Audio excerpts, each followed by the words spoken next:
Hi everybody. This is it. Final rudder video.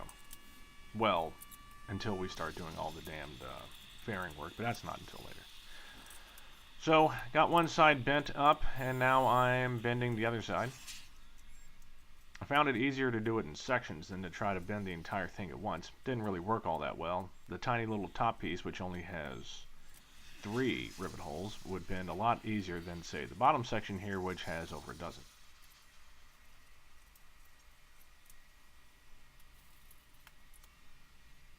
So I just do them one at a time. Did the top section, then cut off the top section, because once the piece is done and you've got 2 pieces of metal, bending towards each other, the amount of room that you have to work is much less, as you can look if you see in between the 2 pieces of skin there.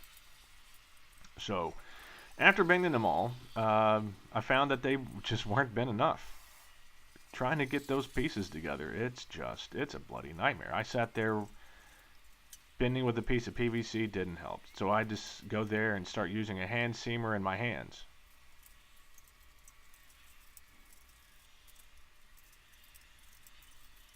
Which works just fine. And this is what I was talking about yesterday. Just trying to get a couple of clecos into place is a nightmare. The top part clecoed up no problem. 3 clecos, small section, went right in place. Could basically hold it with one hand, no problem. As you can see, I'm sitting here having to use the hand seamer to just bend it more and more, which makes me even more nervous and more nervous. As I tried to get a cleco in place, no doing it there.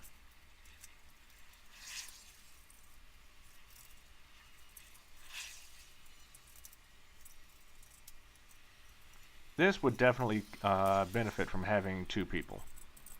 This little part of the process would have definitely been great if there were 2 people.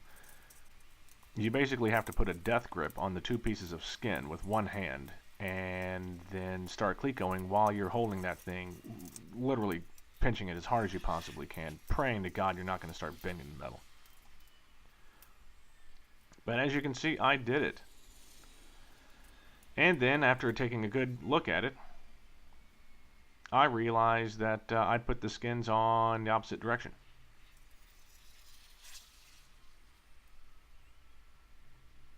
Left skin's supposed to be on top. I put the right skin on top. Well, that's not true. The smallest section, I did put the left skin on top, which is what you're supposed to do. I didn't bother doing that. I put the right skin on top because I was just happy that I got the 2 damn skins to actually meet. And eventually, when I come back from wherever the hell I've gone, I'm sure I'm going to start working on it again.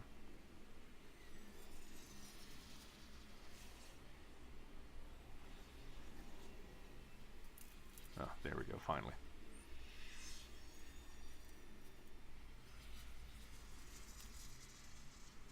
For some reason, I'm fiddling around with some...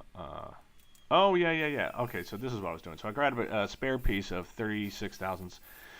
There are 3 guides that Vans kind of makes little templates for you to make sure that your skin spacing is correct, and you use them at 3 different places. And basically, there's a curve bend to them, and what you do is you line the piece up and make sure that there's 2 alignment points. One aligns with one of the rivets, and the other aligns with the other. And it's usually the first rivet inside of a stringer. Stiffener. So there I am. Oh, yep, there finally. So there I finally got the skins aligned correctly with the left one on top, which is how it's supposed to be.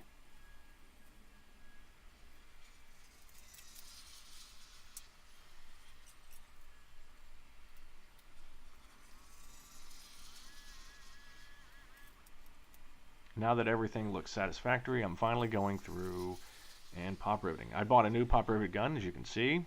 Nice Stanley.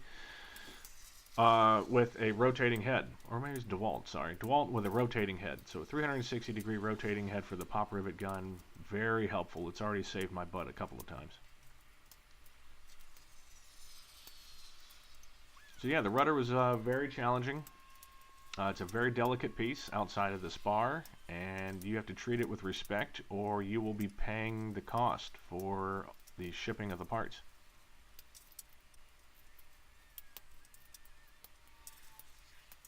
Only thing left to do, like I said, is we have to do the fairings for it, and I am making a wooden cradle for it so that it can sit in relative peace away from everything else, because God, I don't want it hurt. Anyway, thanks for joining me for this part, taking pictures and celebrating. See you soon.